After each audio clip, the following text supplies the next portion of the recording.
Melanie Martinez's K-12 might be one of the most misunderstood pieces of pop art. And I say that with a lot of love. I have watched K-12 probably too many times to even count, and I would probably be embarrassed to even tell you how many times I've watched it. But I have also watched other people analyze the video, and a lot of people tend to just read the film too literally. A literal child, a literal school, and I completely get why. But I think this is where the misunderstanding starts. K-12 was never meant to be literal. It's a metaphor. And the second you start seeing it that way, it stops being disturbing and it starts being brilliant. So I'm going to show you the art that everyone missed because I think in exactly the language that this film was written in. Real quick, so you know why I'm the one walking you through this.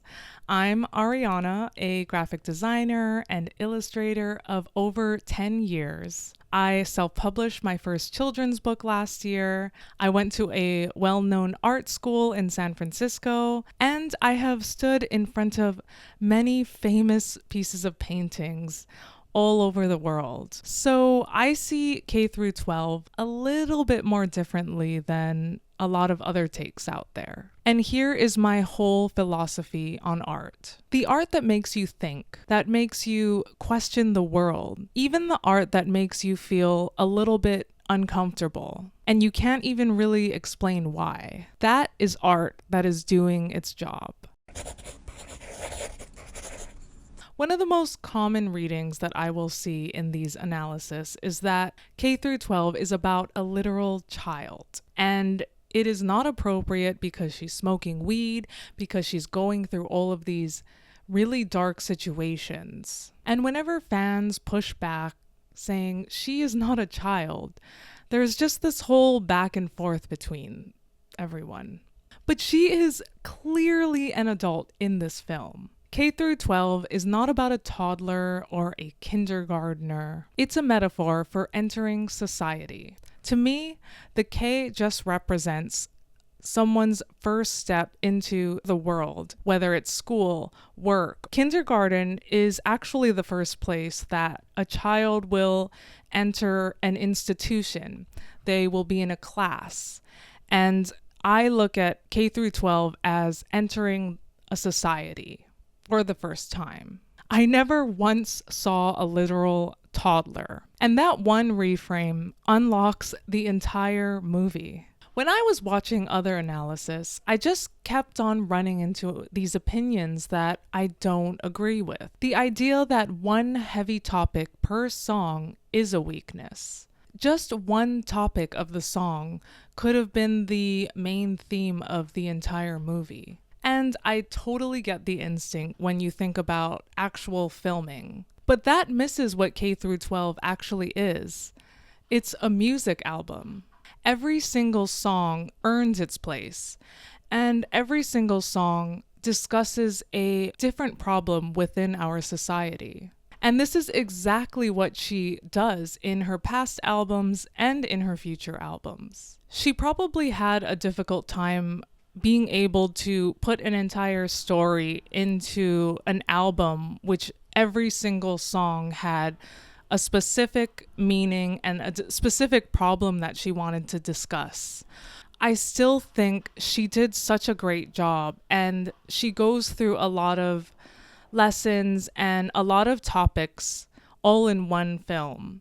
And I love that she does every single song in the order that the album comes out in. Speaking of, let's actually go through each song. Let me show you what I mean. Every single song going over one specific issue. Wheels on the Bus. Wheels on the Bus discusses watching the world go by and seeing how messed up it all is while trying to hold on to your own sanity. Class Fight is how we're taught to fight each other over things that don't even matter Women especially pitted against each other, taught to blame the other woman instead of the guy. The principal, the corrupt people who end up in power, who never should have had it in the first place. Show and tell, the dark side of fame, put on display, picked apart, treated differently just because you're well known. Nurse's office, that feeling of just wanting to escape. Fake sick, go home, or honestly, get beamed back up to whatever planet you came from. Not that I'd know anything about that. I'm totally a human, obviously. Drama club, we're all handed a script. Get married, have a kid, buy a house, play your role. And Melanie refuses this. She would rather lead. And people look at her like she's crazy for it. And is she wrong? Even now, women run a record of 11% of the biggest US companies. A record. And still, it's just 11%. And we've never had a female president. So refusing the script isn't delusional. She's pointing at something real. Strawberry shortcake, the body one.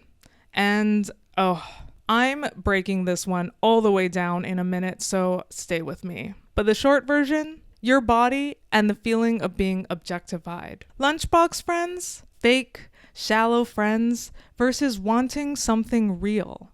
A lifelong friendship. Not surface level, small talk kind of stuff. Orange juice, society's impossible standards, making you feel like you're never enough. And I will also come back to this one specifically. Detention. Being treated like a criminal just for being yourself. Think about the kid who got in trouble at school. Not for doing anything wrong, but for being different. Wore the wrong thing, asked too many questions, was too loud, too weird, just too much. They didn't break a rule that hurt anyone. They just didn't blend in. Teacher's pet. Grooming, shown entirely through metaphor. And yes, I'm going over this one also, so stay with me. High school sweethearts. Finding love, but knowing your worth and having standards. The lyrics are gloriously over the top and campy, and that's exactly what makes it great. Recess, her grandma's voice telling her it's okay to take a break, to protect your peace, to not let them hurt you. She gives the permission to rest. I literally wrote a children's book about my own grandma, so this one hits me right in the chest. So, first up, strawberry shortcake. People mentioned that the video was disturbing. The boys, the cake, her being topless. And they wish that she'd just show something that was more real life. But that's the thing. The literal version would have put me to sleep. Every other movie does the obvious thing. Melanie is an artist, and she works in metaphor. The cake is her body developing. The boys taking a piece of her cake is being objectified. And the chorus flips it. Why should a woman change how she dresses? Tell the boys to keep it in their pants. Also, the whole visual, it's not random. It actually comes from her Crybaby album. She actually has a song called Cake. And in the lyrics, she says, "I'm not a piece of cake." That is one of her many visual consistent languages that she carries through all of her albums and music and visual imagery. In fact, the whole strawberry shortcake look is actually pulled from an artist named Nicoletta Ceccoli. Also, one of the lyrics in her song where she's like, "Got called to the office because my skirt's too short." Honestly, same girl. I have loved wearing short skirts my whole life, still do in my 30s. The truth is, I just love this message because women should be allowed to dress how they want. And men shouldn't blame women if a girl wants to wear a tank top or a short skirt. Men should just respect them. And the narrative usually pulls onto, she was provoking me. She asked for it. No, we just want to look cute. I love wearing cute outfits and I like to wear skirts, and I shouldn't be criminalized for it. Teacher's pet. This is the heavy one that I promised that we would come back to. Quick warning, this song deals with grooming and the sexual abuse of a minor. I'm not going to be graphic. Melanie handles it all through metaphor, and so will I. But if that's heavy for you at all, please feel free to skip this whole section. No judgment at all.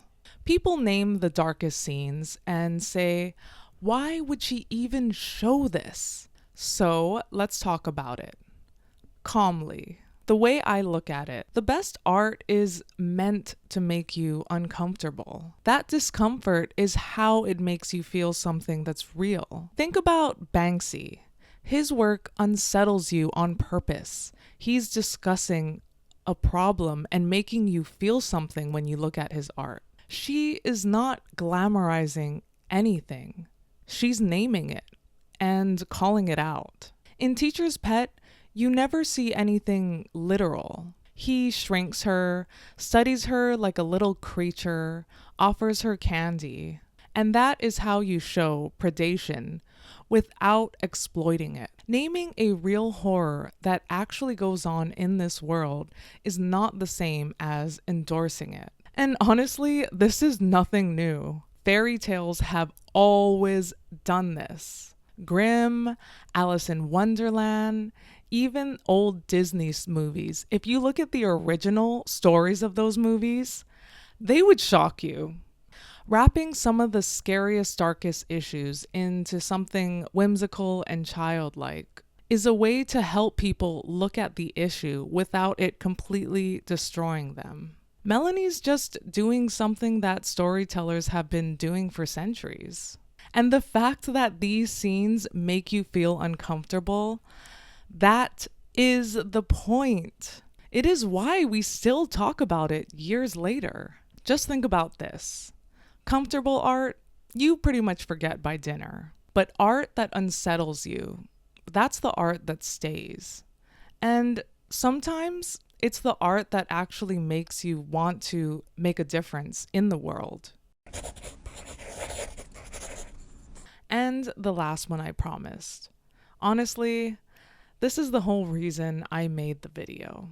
It got me through some of my lowest moments. It's about body image and eating disorder. The popular girl feeds Floor poisonous messages about her body. And to me, I think of that as social media, ads, and anything just telling you that you're not good enough. Then Melanie comes up, she stops the feeding, and she tells her that everyone deserves to be loved. Everyone. And that was the moment that just, it made me feel so seen, because there were just times I was alone, and I that moment just made me felt like I was not alone. And I just love the message of it. And here's something that almost nobody clocks. Floor is played by an actress named Zion Moreno, who is a trans woman. Melanie did not make it a loud statement. She just cast a trans woman in this role. And in a song about body image and never feeling like you're enough, that just means so much. Because as someone who has had many amazing trans friends, even one of my best friends is trans women can carry some of the heaviest struggles with their bodies and with feeling accepted in society. So putting a trans woman at the center of a song that says you are beautiful, you are enough, that's quietly one of the most powerful choices in the film. And critics will ask and mention, why didn't Melanie mention that she's trans? Why wasn't the character openly trans? And I can honestly say from my personal friends who are trans, a lot of them don't want it to be the main headline. It's personal to them, and I totally understand that. Zion herself said she loved playing a character that wasn't defined as being trans. Melanie just let her be a person playing a person. And that is the most respectful representation that there is. Now, here's the part I really want to dig into. Melanie's named her influences: Mark Ryden, Nicoletta Cecoli, Alexandra Walishevska, and the filmmaker Jan Schwankmeyer. Most analysis will just mention these in passing, but I want to really go into them. They all belong to a movement called pop surrealism, or lowbrow. It came out of LA in the late 60s, and its whole engine is around cognitive dissonance. Creepy and cute. Something adorable, but also something wrong in the same image. You want to hug it, yet you're slightly scared of it. And once you see that, that is K through 12. That tension isn't Melanie being weird just for clicks. She's painting inside of a whole art tradition and putting it into film. So when someone calls it weird, just for the sake of being weird, no. It's fluent in a visual language that most people were just never taught to read. And once you can actually see this visual language, you start spotting it everywhere. One of Melanie's biggest influences are from Jan Schwankmeyer's Surreal Alice in 1988. And the visuals are stunning. You can truly feel them all over K through 12. And you feel the same DNA rippling outward, too. There's the movie Paradise Hills, which came out the same year as K through 12, and honestly, it feels like K through 12's sibling. A dreamy pastel island that reprograms rebellious young girls into the proper versions that they're supposed to be. The candy macabre of Marie Antoinette, the pastel Regency world of Bridgerton, and Wicked, a magical school hiding a corrupt system. With a misunderstood girl the world calls wicked just for being different. Now, I'm not saying anyone copied anyone. Some came before, some came after, but they're all speaking the same pastel but dangerous language. And honestly, so many are about a beautiful system molding women into acceptable versions of themselves. And that is pretty much the heart of K through 12. Now, let's talk about the craft. Almost none of this is CGI. K through 12 and Crybaby are made out of real, tactile, touchable sets. And that Versailles School, a real Baroque palace called Esterházy, the Hungarian Versailles, where she shot the film over 31 days. Atlantic first offered her $2 million to make this movie, but she asked for more because cutting scenes would have compromised the story. And it's the same reason why Barbie works so well. No CGI, a real world, no green screen. Now, let's talk about the fashion, the costumes, the colors, the uniforms that they all had to wear. That pink and blue palette isn't just cute. It's gender binary, painted right onto the walls and the uniforms. And the costumes, everyone is in the same uniform. Total conformity. The whole point of the system. Every student has a heart embroidered onto their chest that says K through 12. It's the institution literally branding itself onto the children, like they belong to it. Nothing here is by accident. And the one little way that Crybaby makes her uniform her own, she embroiders tiny flowers onto her sleeves. And I love that because she's an artist. And that's her quietly expressing herself in a way that the system still lets her. One small act of individuality inside all of that conformity. That's the whole spirit of the film. And honestly, it's kind of the spirit of my channel also.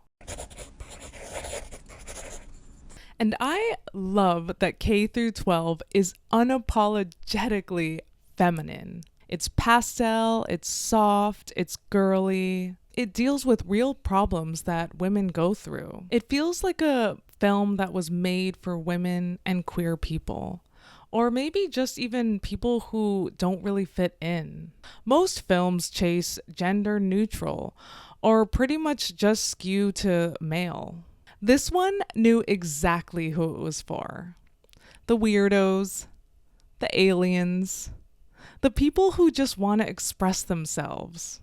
People like us. And it's the same reason why Barbie is one of my favorite movies. I want more films that live in this world. The real reason why I made this video. K through 12 got me through some of my lowest moments. In Orange Juice, when Melanie tells Floor, everyone deserves to be loved. Everyone. That one made me feel so seen when I felt like I didn't belong or I was lost and I just wasn't sure of my next steps in life. There's also the scene where she's on another planet and she's talking to Lilith. And this is such an intentional choice because Lilith is the ultimate form of feminine independence, the dark feminine rebellion against patriarchal norms. In ancient mythology, she was actually Adam's first wife, from Adam and Eve. And she refused to be treated as anything less than his equal. And she walked away from the garden rather than submit. For me, as a woman, I don't need women to overpower men or take them down. I just want equality. I want men to be happy and women to be happy. And I don't want either of us to judge each other. I just want women to be able to live how they want to live and not be forced to dress a certain way or live a certain life. And I know that we are moving in the right direction. And this film is just another part of that movement of moving in the right direction. Anyways, back to the scene where Melanie is talking to Lilith, because Lilith says the most powerful message in the video. The greatest power you will hold is that of acceptance. Any storm you face will transform itself into a crystalline rainbow in divine timing. That's the whole message. You grow from every experience. And it's a reminder to me whenever I feel down or for giving up, I almost look at it as a way for me to level up, or it means that something good will be at the end. That after all of the rain, there's a rainbow. And that is why when I feel my lowest, I usually put this movie on and I feel better. If you've watched my channel, you know that that's my story too. Being reborn, constantly evolving, rising up like a phoenix. The art that makes you feel uncomfortable can actually be the same art that saves you. And one more thing, because this message really makes her such a world builder. You've had many bodies before this, and will continue to have more. You're immortal.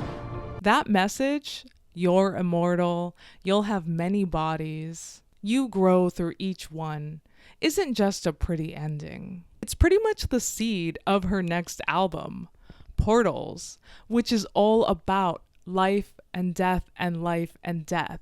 She begins the song with the song Death and ends the song with those lyrics, life is death, life is death. We're always being reborn and we're always evolving.